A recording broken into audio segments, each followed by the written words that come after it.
فلما بلغ معه السعي قال يا بني إني أرى في المنام أني أذبحك قال يا أبت افعل ما تؤمر ستجدني إن شاء الله من الصابرين.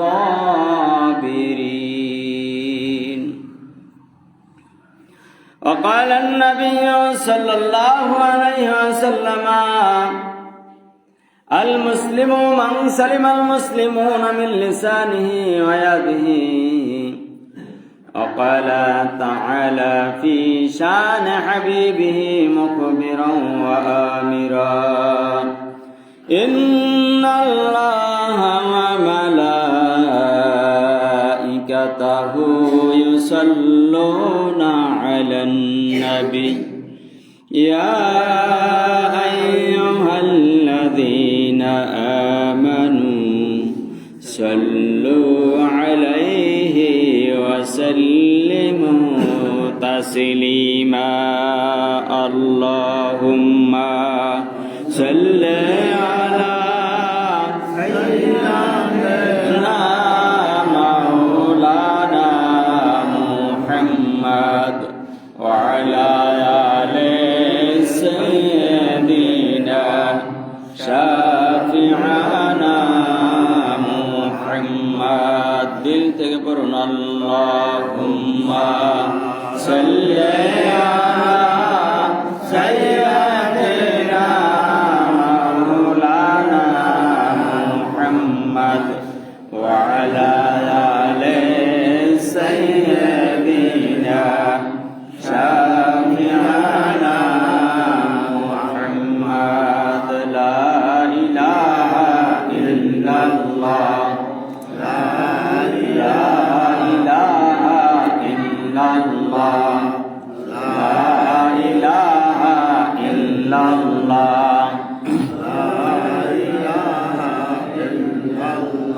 अरे नामस रोजा सैरो ना तुमरा नामस रोजा सैरो ना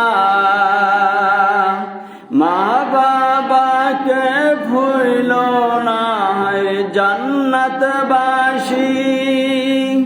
जन्नत बाशी होते चाइले प्राणबार करो साधना ला इलाहा इल्लल्लाह ला इलाहा इल्लल्लाह ला इलाहा इल्लल्लाह मुहम्मदुर রাসূলুল্লাহ সাল্লাল্লাহু আলাইহি ওয়াসাল্লাম। সুপ্রিয় অতিথিবৃন্দ, মুসল্লিয়ানে কেরাম, যুবক বৃন্দ, ছোট ছোট সোনামণিরা, ইউটিউব, ফেসবুক সর্বস্তরের ভিউয়ার সহ সকলকে জানাই আমার আন্তরিক সালাম ও পবিত্র জুমা তথা ঈদের দিনের আনন্দ। আসসালামু আলাইকুম ওয়া রাহমাতুল্লাহি ওয়া বারাকাতুহু। আপনারা সবাই কেমন আছেন? দীর্ঘ একটা সপ্তাহ পেরিয়ে আমরা যে আবার জান্নাতের ফুল বাগিচা আসতে পেরেছি, কাঁধে কাঁধ মিলাইয়া সমস্ত কাজ বাস দুনিয়াবি চিন্তা ফিকির বন্ধ করে আল্লাহকে পাওয়ার জন্য এখানে বসতে পেরেছি। যে মনিব আসার বসার তৌফিক দান করেছেন, ইচ্ছা করলে তো আল্লাহ এখন আমাদেরকে 3.5 হাত ঘরের মধ্যেও রাখতে পারতেন, ঠিক কিনা বলেন? সেই মনিবকে খুশি করার জন্য দিল থেকে বলুন না আলহামদুলিল্লাহ। আলহামদুলিল্লাহ বললে খুশি হয় কে? বেজার হয় কে? তাহলে আমরা দুনিয়ায় যতদিন বাঁচবো আমরা খুশি করব কাকে? আমি সবসময় নজরদারি থাকবো, পাহারাদার থাকবো নিজেকে নিয়ে, যে আমার সমস্ত কথা এবং কাজ এটা আল্লাহ আল্লাহ রসুল খুশি না শয়তান খুশি। ইনশাআল্লাহ আল্লাহর কসম করে বলতে পারি, আমাদের সমস্ত কাজ কথা বতায় লেনদেন ওঠা বসায় ব্যবহারে যদি আল্লাহ আল্লাহ রসুল খুশি থাকে, নির্ঘাত আমরা জান্নাত পেয়ে যাবো। সকলে বলুন আলহামদুলিল্লাহ। আমরা নিজের পাহারাদার নিজে হই, নিজের আত্মসমালোচনা একটু নিজে করার চেষ্টা করব। সবসময় আমরা সর্বদা যতটুকু সময় বাঁচি আসলে আমরা নিজের চিন্তা করি না, আমরা পরের চিন্তা করি। কার কি দোষ আছে, কোথায় কারে কি পাওয়া যায়, কারে ঠকানো যায়, এটা না করি। আমরা একটু জ্ঞানী হওয়ার চেষ্টা করি, নিজেকে নিয়ে আত্মসমালোচনা করার চেষ্টা করবো তো ইনশাআল্লাহ। আমার দুনিয়ায় আসার কারণ কি? আদম আলাইহিস সালাম থেকে সবাই আসছিল, তারা কোথায়, আমি কোথায় যাব, এরকম একটা চিন্তা কল্পনা নিয়ে কাজ করা শুরু করবেন। ইনশাআল্লাহ আপনি আপনার গন্তব্যে জান্নাতুল ফিরদাউসের ঠিকানায় পৌঁছতে পারবেন। সকল বলেন না আমিন। সম্মানিত অতিথি, গত জুমায় আমি ইব্রাহিম আলাইহিস সালাম এবং তার সন্তান ইসমাইল আলাইহিস সালামকে যে কাবাগরের পাশে, কাবাগর কার ঘর? ওটার নাম আছে বাইতুল্লাহ। বাইতুল মানে ঘর, আল্লাহ মানে আল্লাহ। বাইতুল্লাহ অর্থ কি? কার ঘর? আল্লাহর ঘর। দুনিয়ায় কোনো মানুষ উঠে ওটা বসবাস করছে কোনোদিন? ওটা হচ্ছে আল্লাহর ঘর। সর্বপ্রথম আল্লাহ ফেরেশতাদের মাধ্যমে বানাইছিলেন। এরপর যখন বন্যায় প্লাবিত হইয়া মাটির নিচে গেছে, আবার ওখান থেকে হুইসে বাইর করছে। কন্যা সুবহানাল্লাহ। ইব্রাহিম আলাইহিস সালাম আবার ওটাকে ইসমাইল আলাইহিস সালামকে নিয়ে স্ট্রাকচার ওটা সুন্দর করে গঠন করছে। এবং তখন যে পাথরটা জান্নাত থেকে এসেছিল, ওই যুগে তো লিফট ছিল না, ছিল? এখন তো কত সঙ্গা মই লিফট, ওইখানে লিফট দেওয়ার জন্য। ওই সময় কি দিয়া উপরে উঠে কাজ করবে? আল্লাহ তাআলা জান্নাত থেকে একটা কালো পাথর পাঠিয়ে দিলেন। ওই পাথরটার নাম হচ্ছে হাজরে আসাদ। কন্যা সুবহানাল্লাহ। সরি, মাকাম ইব্রাহিম। ওটার নাম কি? মাকাম ইব্রাহিম। আর হাজরে আসাদ এটাও জান্নাতি পাথর, আদম আলাইহিস সালাম নিয়ে আসছে। তখন এই মাকাম ইব্রাহিম, অর্থাৎ যে মাকাম মানে কমা মানে দাঁড়ানো, মাকাম ইব্রাহিম মানে ইব্রাহিম যে এই পাথরটার উপরে দাঁড়াইয়া কাজ করছে, বাইতুল্লাহ মানে আল্লাহর ঘরে, ওই পাথরটার নাম হচ্ছে মাকামে ইব্রাহিম। মাকামে কমা মানে দাঁড়ানো, আরবি শব্দ। এখন এই মাকামে ইব্রাহিমে যে দাঁড়াইছে ইব্রাহিম আলাইহিস সালাম, তার পায়ের ছাপ আজও আছে। যারা হাজিরা যায়, আমি যাই নাই, যাওয়ার আশা আছে। কি দেখছেন কিনা হাজিরা? এখনো তার পায়ের ছাপ আল্লাহ রাইখে দিয়েছে, কিয়ামত পর্যন্ত যাতে মানুষ দেখে বুঝতে পারে এটা জান্নাতের পাথর এবং আল্লাহ আছে, তার শক্তি কত বড়, এটা দেখানোর জন্য আল্লাহ রেখে দিয়েছে। কন্যা সুবহানাল্লাহ। সেই মাকামে ইব্রাহিম, ওই পাথরটা দাঁড়াইলে যতটুকু উপরে ওঠা লাগতো, আজকে আল্লাহর কুদরতে উঁচু হয়ে যেত, আবার নামা লাগলে নিচে হয়ে যেত। সুবহানাল্লাহ। তার মানে ইব্রাহিম আলাইহিস সালামকে এত সম্মান দিয়েছে, তার পায়ের ছাপ ভয়তে তার পায়ের আঙ্গুল পর্যন্ত সেখানে এখনো ছাপ লেগে আছে। সুবহানাল্লাহ। এই কাবা ঘরের পাশে বাইতুল্লাহ মানে আল্লাহর ঘর, ওই কাবা ঘরের পাশে ইব্রাহিম আলাইহিস সালামের সন্তান নাই, কান্নাকাটি করে। আমরাও তো সন্তান হয় না, কান্নাকাটি করিনি? আমি কত কাঁদছি, 5 বছর আমার সন্তানই ছিল না। এরপর 5 বছর কান্নার পর আল্লাহ একটা সন্তান দিয়েছে। কন্যা সুবহানাল্লাহ। ইব্রাহিম আলাইহিস সালাম 80 বছর, কোন বর্ণনায় 83 বছর, 80 বছর কান্নাকাটি করলেন। 80 বছর বয়সে আল্লাহকে ডাক দিয়ে বলল, আল্লাহ আমার একটা সন্তান দাও। 23 নম্বর পারা সূরা সফাতের 100 নম্বর আয়াত কি? রব্বি হাবলি মিনাস সালিহিন, আল্লাহ আমাকে একটা নেককার ধৈর্যশীল সুসন্তান দান করো। কন্যা সুবহানাল্লাহ। ফাবাশশারনাহু বিগুলামিন হালিম। সুবহানাল্লাহ। আল্লাহ বলেন ফাবাশশারনাহু বিগুলামিন হালিম, ও ইব্রাহিম তোমার একটা ধৈর্যশীল সুন্দর আমার পক্ষ থেকে সন্তানের সুসংবাদ জানিয়ে দিলাম। সুবহানাল্লাহ। তার মানে কি? তোমার একটা সন্তান হবে। 80 বছর বয়সে একটা সন্তান দিয়েছে, তাও আবার নবী। কন্যা সুবহানাল্লাহ। ইসমাইল আলাইহিস সালাম কি ছিলেন? নবী। কি ছিল? ইব্রাহিম আলাইহিস সালাম কি ছিলেন? নবী। এখন সন্তানটা হওয়ার পরে আল্লাহ ইব্রাহিম আলাইহিস সালামকে স্বপ্নে দেখাইলেন। এই গেল 100 এবং 101 নম্বর আয়াত সূরা সফাতের। এরপর 102 নম্বর আয়াতের ঘটনা শুনুন। আল্লাহ তাআলা স্বপ্নে দেখালেন, কলিজার টুকরা স্বামী আমাকে আর আমার কলিজার টুকরা সন্তানকে যে তেমন কোনো খাবার দাবার দিলেন না, এইখানে মরুভূমির মধ্যে রেখা যাচ্ছেন, এটা কি আপনার ইচ্ছায় না আমার মাওলা পাকের ইচ্ছা? সুবহানাল্লাহ। কার ইচ্ছায়?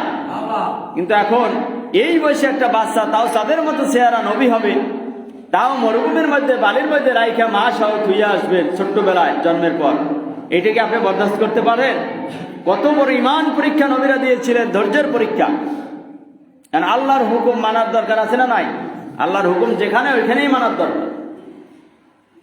সম্মানিত উপস্থিতি, ইব্রাহিম আলাইহিস সালাম রেখে যাচ্ছে, মুখটা ভার হয়ে গেছে, চোখের মধ্যে টলমল পানি টলমল করছে। হাজেরা ডাক দিয়ে বলে, আপনি কি আপনার ইচ্ছায় রাখছেন না আল্লাহর ইচ্ছায়?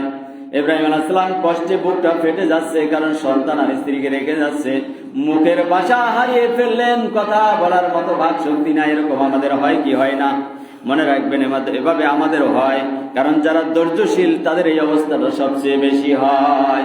2008 সালে যখন আমার আব্বা মারা যায়, সবাই কেঁদেছে, হাউমাউ করেছে, আমি হাউমাউ করি নাই। কিন্তু সেদিন আমি মনে আছে, আমি মুখ থেকে কোনো কথা বলতে পারি নাই, দুই চোখ থেকে অঝোর দ্বারায় শুধু পানি নামতে রয়েছে। আমার ভাষা হারিয়ে ফেলেছিলাম, আমি কথা বলতে পারি না। এরকম একটা হয় কি হয় না? যার মা মারা গেছে, যার জোরের ভাই মারা গেছে, কলিজার টুকরা সন্তান মারা গেছে চোখের সামনে, সেই বুঝে কতটুকু কষ্ট পেলে জবান বন্ধ হয়ে যায়। কথা বলেন ঠিক না বেঠিক? ইব্রাহিম আলাইহিস সালাম ভাষা হারিয়ে ফেললেন, জবান থেকে ঠোঁট ফেলে কথা বলতে পারছেন না। হাজেরার দিকে তাকায় আর আকাশের দিকে তাকায়া ইশারা দিয়ে বলল, এরকম আঙ্গুল দিয়ে ইশারা দিয়ে দেখাই দিয়েছে, বুঝাই দিয়েছে, হাজেরা এটা আমার কারণে আমি রাখছি না, মালিকের আদেশে রেখে গেলাম। সুবহানাল্লাহ। হাজেরা চোখের পানি ছেড়ে দিয়ে বলল, কলিজার টুকরা স্বামী কানবেন না, চোখের পানি জড়ায়া ভোয়া ভোয়া পানিতে আর ভাতে না খাওয়াইয়া মারবে না। সুবহানাল্লাহ। আপনি নিশ্চিন্তে বাড়ি ফিরে যান, আপনার কোনো চিন্তা করার দরকার নাই। কত পরিমাণ পরীক্ষা দিলেন। ওইখানে ইসমাঈল আলাইহিস সালাম যখন পা দিয়ে আঘাত করতেছিল, হাজেরা পানির জন্য দৌড়ায়। বালু কণার উপরে যখন দূর থেকে সূর্যের কিরণ পরে, চৈত্র মাসে দেখেন না ঢেউ খায়, মনে হয় যেন পানিগুলা। হাজেরা কোমর ভাঙা, মা দৌড়াতে পারছে না, ভেঙে ভেঙে দৌড়ায়। মা হাজেরা সন্তানের দিকে আবার একবার দৌড়ে আসে, পানি পায় না, কি খাওয়াবে বাচ্চাকে? বাচ্চা চিল্লায় আর পা দিয়ে লাথি দেয়। আল্লাহ তাআলা ডাক দিয়ে বললেন, জিব্রাইল বসে আছো কেন? দৌড় দাও তাড়াতাড়ি, আমার কলিজার টুকরা ইসমাঈল যে জায়গায় পা দিয়ে আঘাত দেয়, গুরমুরের জায়গায় তোমার পা দিয়ে আঘাত করো। কন্যা সুবহানাল্লাহ। হাজেরা দূর থেকে দেখে কি যেন একটা পুরুষ ইসমাঈল আলাইহিস সালামের কাছে পা দিয়ে আঘাত করতেছে। ভয় পেয়ে মা চিৎকার মেরে দৌড়ে আসলেন, না জানি আমার সন্তান হারিয়ে যায়। দৌড়ে এসে দেখে ইসমাঈল আলাইহিস সালাম পায়ের কাছ থেকে ফোয়ারা দুইটা হয়ে গেছে, জমজমের পানি উঠতেছে। কন্যা সুবহানাল্লাহ। আমরা জম জম বলি, জম মানে কি থাম, আরবি ভাষায় জম বলি আমরা, জম বলি না? জম মানে জমাহা, থাম, জমাট বাঁধে যায়। তা এখন পানি তো থামে না, পানির ধর্ম হলো এক জায়গায় উঠলে দৌড় দেয়। এখন পানিটা আটকিয়ে রাখার জন্য যাতে খাইতে পারে, এত সুন্দর আল্লাহর কুদরতি পানি, যে পানি বিজ্ঞান গবেষণা পরীক্ষা করছে, কোনো পানির সাথে এই পানির মিল নেই। সুবহানাল্লাহ কর। এই পানির মধ্যে সব আছে, আয়রন ক্যালসিয়াম দেওয়া আছে আল্লাহর পক্ষ থেকে। এখন হাজেরা পানি পাইয়া খুশি হয়ে যাওয়া আনন্দে এখন বালি দিয়া বান্দা দেয় চতুর্দিক থেকে, আর কয় থাম থাম। ওটা আমরা বলি থাম, কিন্তু আরবিতে কি জম, কি বলে কথা কর না, জম জম জম, তার মানে থাম। এই জম জম তার কথাটা মুখ থেকে আল্লাহ কেড়ে নিয়া ওই পানিটার নাম রাখলে জমজমের কূপ। কর না সুবহানাল্লাহ। হাজেরার সম্মান ইজ্জত বুলন্দ করার জন্য কিয়ামত পর্যন্ত তাকে যেন তার এই ট্র্যাডিশন, মানুষ ঐতিহ্যকে মনে রাখতে পারে, এই জন্য আল্লাহ তাআলা সেই কথাটাকেই জমজমের কূপ বানাই দিয়েছে। কন্যা সুবহানাল্লাহ। ইব্রাহিম আলাইহিস সালাম বাড়িতে ফিরে আসলেন, যখন ওখানে পানির ব্যবস্থা হয়ে গেল, দেখবেন মরুভূমির মধ্যে একটা পুকুর থাকে, পানি থাকে, ওইখানে আকাশের পাখিগুলা দেখতে পায় দূর থেকে। এখন পাখিরা চতুর্দিকে থেকে এসে পানি খাওয়া শুরু করছে। আর ওই মরুভূমির মধ্যে দূরে দূরে যত মানুষ ছিল, বসবাস করতো, কষ্টে থাকতো, তারা দেখতেছে এক জায়গায় অনেক পানি ওড়াউড়ি করতেছে, পাখিরা মনে হয় ওই জায়গায় পানি আছে। কন্যা সুবহানাল্লাহ। পানি আছে, সবাই দৌড়ে আসলো, আসছে দেখে ওইখানে হাজেরা আছে, তার সন্তান আছে ইসমাঈল। এখানে বিশাল কূপ, একদম ফুটন্ত টক ভাগে পানি, জান্নাতের পানি লাফাচ্ছে। সবাই কয় তাহলে এখন চতুর্পাশে ঘর বাড়ি বান্ধা শুরু কর, পানির ব্যবস্থা যখন হয়ে গেছে খামু আর করবো। কন্যা সুবহানাল্লাহ। মানুষ পানি থাকলে ওই এলাকায় বসবাস করে বেশি। দেখবেন আমাদের এলাকায় অ্যালার্জি বেশি, আমার ঔষধও চলে বেশি, কারণ পানির সমস্যা। কি সমস্যা? পানি। আমরা বিশুদ্ধ পানি, পর্যাপ্ত পানি খাইতে পারতেছি না, এই জন্য এই অ্যালার্জির রোগটা আসলে বেশি বৃদ্ধি পেয়েছে। তাই যে এলাকায় পানি সরবরাহ নিষ্কাশন বেশি ভালো, ওই এলাকায় বসবাসও ভালো। কন্যা সুবহানাল্লাহ। এই বিশাল কথা, সংক্ষেপে আমরা ওখান থেকে বেরিয়ে যাচ্ছি। এখন ইব্রাহিম আলাইহিস সালামকে আল্লাহ তাআলা এরপর স্বপ্নে দেখালেন। কি দেখালেন? 23 পারা সূরা সফফাতের 102 নম্বর আয়াত চাকিম, فلما بلغ معه السعي قال يا بني إني أرى في المنام أني أذبحك سبحان الله ইব্রাহিম আলাইহিস সালামকে দেখাইলো স্বপ্নের মধ্যে সে তার সন্তান ইসমাইলকে কোরবানি করতেছে, জবাই করতেছে। একটু ঈমান পরীক্ষা আল্লাহর হুকুম রেখে আসা লাগবে ওই বালু ধুধু বালু কোনার মধ্যে তার সন্তানকে আর স্ত্রীকে এ কষ্ট বাড়ি ঈমান পরীক্ষা দিচ্ছে। এই মুহূর্তে আবার স্বপ্নে দেখাচ্ছে যে তোমার সন্তানকে কোরবানি করে দাও আমার জন্য। কন্যা সুবহানাল্লাহ, পারবেন? 80 বছর বয়সে 83 বছর বয়সে একটা সন্তান দিয়েছে আল্লাহ, তাও কয় আমার জন্য জবাই দিয়ে দাও। এই জন্য আমাদের ধৈর্য ধারণ করা লাগবে, উত্তম ধৈর্য। অসুখ বিসুখ বালা মুসিবত বিভিন্ন ভাবে আমাদের ঈমান পরীক্ষা আসতে পারে। ইন্নী আরা ফিল মানামে আন্নী আযবাহুকা, মানাম মানে কি? স্বপ্ন। স্বপ্নে দেখলাম ইব্রাহিম আলাইহিস সালাম যাইয়া কয় ফালাম্মা বালাগা মানে যখন আমার সাথে বাপের সাথে সন্তান চলাফেরা করার মতো উপযুক্ত হইল 6-7 বছর বা 7-8 বছর, অর্থাৎ এমনি বয়সে একটা ফুটন্ত টকবগে শিশু যখন বড় হইল ওই মরুভূমির মধ্যে, তখন ইব্রাহিম আলাইহিস সালামকে স্বপ্নে দেখাইলো যে তুমি ছেলেকে কোরবানি করে দাও। এখন বাবা এ কয় যে ইয়া বুনাইয়া, হে আমার কলিজার টুকরা সন্তান। বুনাইয়া মানে কলিজার টুকরা, আদর দিয়ে কথা বলা। আমি স্বপ্নে দেখলাম তোমাকে আমি কোরবানি করতেছি। কন্যা সুবহানাল্লাহ। আর নবীদের স্বপ্ন হলো সত্য। নবীদের স্বপ্ন কি? ওহি সত্য। তুমি কি বলো? ইন্নী আরা ফিল মানামে আন্নী আযবাহুকা ফানজুর মাযা তারা, হে ইসমাইল তুমি কি বলো এই আল্লাহর এই কাজের সাথে তোমার মতামত কি? তোমাকে যে কোরবানি দিতে বলছে আর কোরবানি আমি দিতে দেখছি স্বপ্নে, এর সাথে তোমার মতামত কি? এখন ইব্রাহিম আলাইহিস সালামের কাছে তার সন্তান ছোট্ট শিশু। আচ্ছা আমরা হইলে বলতাম 7 বছরের খোঁজ খবর নাই মায়েরও আমারও, কি কইতাম কিনা? আপনি আপনার দিকে যান, এখন আইছেন আবার জবাই দিতে দাহান লইয়া, কি কইতাম না আমরা? সুবহানাল্লাহ। ইসমাইল আলাইহিস সালামের জবান থেকে আল্লাহ বের করে দিলেন। قال يا بني إني أرى في المنام أني أذبحك فانظر ماذا ترى قال يا أبت افعل ما تؤمر ستجدني إن شاء الله من الصابرين বলুন আল্লাহু আকবার। ও ইব্রাহিম আলাইহিস সালাম আমার বাবা, ধৈর্যের প্রতীক, কত ধৈর্যের শিক্ষা, কত বড়। আব্বাজান আল্লাহর পক্ষ থেকে যা আদিষ্ট হয়েছেন আমাকে কোরবানি করতে দেখেছেন, কোরবানি করতে বলেছে আল্লাহ। আপনি কোনো ভয় পাইবেন না, টেনশন করবেন না। আমি ইসমাইল আলাইহিস সালাম একবারও পিছপা হব না, একবারও। আপনি আপনার দাহানে দাঁড় দেন, চাকুতে দাঁড় দিয়া আমি ইসমাইল আলাইহিস সালামকে শোয়াইয়া দিয়ে আল্লাহর জন্য কোরবান করে দেন। সুবহানাল্লাহ। ইনশাআল্লাহ মিনাস সাবিরিন, আপনি আমাকে ধৈর্যশীলদের মধ্যে অন্তর্ভুক্ত পাইবেন। আমি অধৈর্য হব না, একটা বারও আমি ভয় পাবো না। আল্লাহর জন্য আমার জীবনটা উৎসর্গ করতে আমি রাজি আছি। কন্যা সুবহানাল্লাহ। আমরা সবাই আল্লাহর জন্য উৎসর্গিত হতে রাজি আছি তো ইনশাআল্লাহ? ভালো মন্দ সব কাজে কার জন্য আমরা উৎসাহিত হব? আল্লাহর জন্য সব পারবো, দুনিয়ার জন্য আমরা কিছু পারবো না ইনশাআল্লাহ। সম্মানিত দিদিবৃন্দ, শুধু তাই না, চাকুতে দাঁড় দেওয়ানো কঠিন ভাবে ইব্রাহিম আলাইহিস সালামকে বলল, ইসমাইল আলাইহিস সালাম বাবা জবাই করার সময় আপনার চোখটা বেঁধে নেবেন সুন্দরভাবে, সুন্দরভাবে আপনার চোখটা বেঁধে নেবেন। বলল কেন?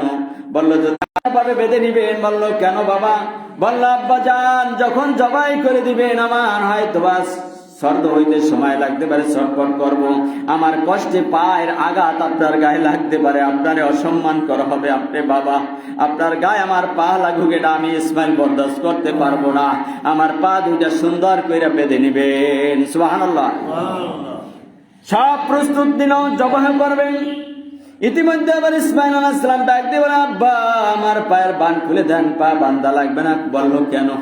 বলল না আমি তো বলেছি ধৈর্যশীলদের মধ্যে আমারে পাইবেন। আমি এমন বদনাম নিয়ে কিয়ামতের মাঠে উঠতে চাই না, যদি না কিয়ামতের মাঠে আল্লাহ বলে মনে হয় ইসমাইল রাজি ছিল না, পাও বান্ধে লইছে, আমার জন্য জবাই হয়ে যাইবে। ইসমাইল রাজি ছিল না, জোর করে পাও বান্ধে জবাই দিয়েছে। এতটুকু বদনাম আমি ইসমাইল আলাইহিস সালাম নিয়ে আল্লাহর দরবারে উঠতে চাই না। আপনি আমার পাও খুইলে রাখেন, আমাকে ধৈর্যশীলদের মধ্যে আপনি পাবেন, আমার পাও এক চুলও লড়বে না। কন্যা সুবহানাল্লাহ। ইসমাইল আলাইহিস সালাম তার ধৈর্যের পরীক্ষায় পাশ করছে কি করেন নাই? সম্মানিত অতিথিবৃন্দ, ইসমাইল আলাইহিস সালাম তার পরীক্ষায় পাশ করলেন, এত ধৈর্য, এত পরীক্ষা, তারপরে অটুট থাকলেন। আল্লাহ তাআলার সাথে সাথে রাজি হইয়া খুশি হইয়া জান্নাত থেকে একটা দুম্বা বা বকরি পাঠাইয়া দিলেন। ইসমাইল আলাইহিস সালামকে চোখের সামনে দিয়ে ইব্রাহিম আলাইহিস সালামের টান দিয়ে নিয়া ওইখানে দুম্বাটা সোয়া দিয়া, বকরিটা সোয়া দিয়া কোরবানি করে দিলেন। বলুন না সুবহানাল্লাহ। আনাদাইনাহু বিজিবহিন আযীম, একটা জান্নাত থেকে দুম্বা বা বকরি এনে ওখানে সোয়া দিলাম আমি আল্লাহ পাক। এরপর এটা কোরবানির মধ্যে দিয়া তামাম বিশ্ববাসী যাতে সারা জীবন তাদের মেমোরিতে এটা রিমেম্বার, স্মরণ রাখে যে ইসমাইল আলাইহিস সালাম আল্লাহর জন্য কোরবানি হয়েছিল। আমরাও একটা পশু কিয়ামত পর্যন্ত আল্লাহর জন্য কোরবানি আসলে জবাই করে দেবো। কন্যা সুবহানাল্লাহ। আমরা রাজি আছি সবাই? সম্মানিত অতিথিবৃন্দ, আমি আয়াতের উপরে আর সামনে বাড়াবো না, সময় শেষ। তবে আরেকটা ছোট্ট হাদিস আমি তেলাওয়াত করেছিলাম যে আল মুসলিমু মান সালামাল মুসলিমুনা মিন লিসানিহি ওয়া ইয়াদিহি। এটা বলেই শেষ করতে চাই। আল্লাহ রাসূল সাল্লাল্লাহু আলাইহি ওয়াসাল্লাম বলেছেন, খাঁটি মুসলমান তো ওই ব্যক্তি যার হাত থেকে এবং মুখ থেকে মানুষ নিরাপদে থাকে। কন্যা সুবহানাল্লাহ। আমরা রাজি আছি আমাদের হাতের দ্বারা কাউকে কোনোদিন অন্যায়ভাবে আঘাত করবো না, কষ্ট দেব না, জমি জমা লিখে নেব না। রাজি আছি সবাই? আর মিন লিসানি, আর কথার দ্বারা মানুষকে কখনো আমরা আঘাত করবো না, কষ্ট দেব না। রাজি আছি সবাই? সম্মানিত অতিথিবৃন্দ, আমরা হাতের দ্বারা, মুখের দ্বারা যদি কাউকে আঘাত করি অন্যায়ভাবে, তাহলে কিন্তু আমরা রাসূলের হাদিস অনুযায়ী খাঁটি মুসলমান হইতে পারবো না। তাহলে কিন্তু আমাদের সময় এসেছে, সবসময় আমরা যে যখন ক্ষমতা পাই আমরা কিন্তু অন্যায়ভাবে আরেকজনকে আঘাত করি, করি কিনা? অনেক সময় আমি রাজনৈতিক বক্তব্য কখনোই দিই না, কিন্তু কিছু কথা বোঝানোর দরকার আছে। আমরা যে যখনই ক্ষমতা পাই, ক্ষমতা কিচ্ছু না, আমরা একটা সাদা লাশ ছাড়া কিচ্ছু না দুনিয়ার বুকে, ঠিক কিনা বলেন? আমরা কাউকে অন্যায়ভাবে আঘাত করবো না, কষ্ট দেব না। আমরা আমাদের মডেল, আমাদের নায়ক। আল্লাহ বলেছে, আমি বলি না, 21 পারা সূরা আহজাবের 21 নম্বর আয়াত। আল্লাহ বলেন, লাকাদ কানা লাকুম ফি রাসূলিল্লাহি উসওয়াতুন হাসানাহ। ও দুনিয়ার মানুষেরা, তোমরা যদি কাউকে মডেল বানাইতে চাও, কেমনে নামাজ পড়বা, রোজা রাখবা, দাড়ি রাখবা, চুল রাখবা, টুপি পরবা, দাড়ি পরবা, দাড়ি রাখবা, জামা পরবা, কথাবার্তা বলবা, রোজা রাখবা, সব মডেল যদি একজন মানুষের কাছ থেকে শিখতে চাও, তিনি বিশ্ব নবী মুহাম্মদুর রাসূলুল্লাহ। তিনি কে? আদর্শ শিখতে হবে তার কাছ থেকে। মক্কা বিজয়ের পর মুহাম্মদুর রাসূলুল্লাহ যখন 10,000 চাবি নিয়ে মদিনা থেকে মক্কায় প্রবেশ করলেন, উটের পিঠে চড়িয়া চড়িয়া, কথা বন্ধ করেন, বিশ্বাস করছি, যখন প্রবেশ করলেন, মক্কার সমস্ত কাফের বেঈমান, আবু জেহেল, অন্য দলের বিরোধী দল যারা ছিল সব দৌড়ায় পালাচ্ছে বাড়ি ছেড়ে। এমনকি একটা বুড়ি মা ছিল কাবা ঘরের মধ্যে, টোপলা একটা মাথায় লইছে, একটা কোমরে লইছে, একটা হাতে, দৌড়ায়। কোথায় দৌড়ায়? মুহাম্মদ সাল্লাল্লাহু আলাইহি ওয়াসাল্লাম নাকি বিজয় করছে, মক্কার রাষ্ট্রপ্রধান হয়েছে, এখন মারিয়া কুটিয়া সব শেষ করে দেবে, সব দৌড়াচ্ছে। এখন বুড়িমাও দৌড়ায়। বিশ্বনবী দেখে তার মায়া লাগিয়ে গেল, হারে চুলগুলা পাকা, এত বুড়িমা এতগুলো টোপলা লইয়ে দৌড়াচ্ছে, কারণ কি? উঠতে গেলে লাফ দিয়ে পড়লেন, লাফ দিয়ে বইরা বলতেছে, বুড়িমা এই টোপলা গুলা লইয়া কোথায় যাও? বলছে, তুমি কি জানো না আব্দুল্লাহর পুত্র মুহাম্মদ আসতেছে, বিজয় লাভ করেছে, সে দেশের প্রধান, রাষ্ট্রপ্রধান, সরকার হয়েছে, সে নাকি কাইটা কুইটা সব শেষ করে দেবে। আমি দৌড়াচ্ছি ওই পাহাড়ে যাব। কোথায় যাব? পাহাড়ে। শিক্ষার জন্য বলছি, বর্তমান প্রেক্ষাপটকে কেন্দ্র করে। আল্লাহ রাসূল সাল্লাল্লাহু আলাইহি ওয়াসাল্লাম চোখের পানি মুছে দিয়া বুড়িমার বলল, টোপলাগুলো আমার হাতে দেন, একটা মাথায় দেন, আপনি তো পারতেছেন না। মাথায় নিলেন না, 2 হাতে নিলেন, সেই পাহাড়ের মধ্যে পৌঁছে দিয়ে আসলেন। কন্যা সুবহানাল্লাহ। লাঠি দিয়া না, ভালোবাসার বিনয় দিয়া ইসলামের জয় আনছে। কন্যা সুবহানাল্লাহ। বুড়িমাকে যখন পাহাড়ে সেই নির্দিষ্ট জায়গায় পৌঁছে দিলেন, বুড়িমার টাকা পয়সা দেওয়ার জন্য চেষ্টা করলো, হাদিয়া। বিশ্ব নবী চোখের পানি মুছে দিয়ে বলল, মা এতক্ষণ তুমি যে আব্দুল্লাহর পুত্র মুহাম্মাদের ভয়তে পালাইতেছিলা, দৌড়াইতেছিলা, তোমার ভয় নাই, আমি সেই মুহাম্মদুর রাসূলুল্লাহ সাল্লাল্লাহু আলাইহি ওয়াসাল্লাম। আমি আমার নবী, দয়াল নবী, আমি কারো কাছ থেকে কোনো বিনিময় নিই না। মা তুমি আমার জন্য দোয়া করিও। অঝোর দ্বারায় বুড়ির চোখ থেকে পানি নামতে শুরু করলো, আর চেহারার দিকে তাকায় কয়, আসমানের চাঁদের চেয়েও তুমি সুন্দর ও মুহাম্মদ। তোমার কথা মানুষ খারাপ বলছে, আমি বুঝতে পারি না, তুমি আমারে মাফ করে দিও। তোমার হাতে হাত রেখে আমাকে কালেমা পড়াইয়া দাও, লা ইলাহা ইল্লাল্লাহু মুহাম্মাদুর রাসূলুল্লাহ সাল্লাল্লাহু আলাইহি ওয়াসাল্লাম। এই হচ্ছে রাজ সিংহাসনে বসার আগে বুড়িমাকে ক্ষমা করে দিয়েছেন। শুধু তাই না, আল্লাহ রাসূল বলছে ডাক দিয়ে, ওই কুরাইশ বংশের লোকেরা, তোমরা তো আমার বিরোধী দল, আজকে আমার ক্ষমতা বাদশা হয়েছি, আজকে তোমাদের সাথে কেমন আচরণ করব।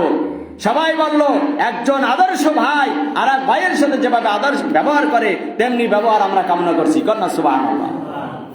রাসূল ডাক দিয়ে বলল, আজকে তোমাদের সাথে ওই রকম আদর্শ নিয়ে কথা বলবো, ব্যবহার করব যেমনি ভাবে ইউসুফ আলাইহিস সালাম তার 11 ভাইয়ের সাথে বলছিল।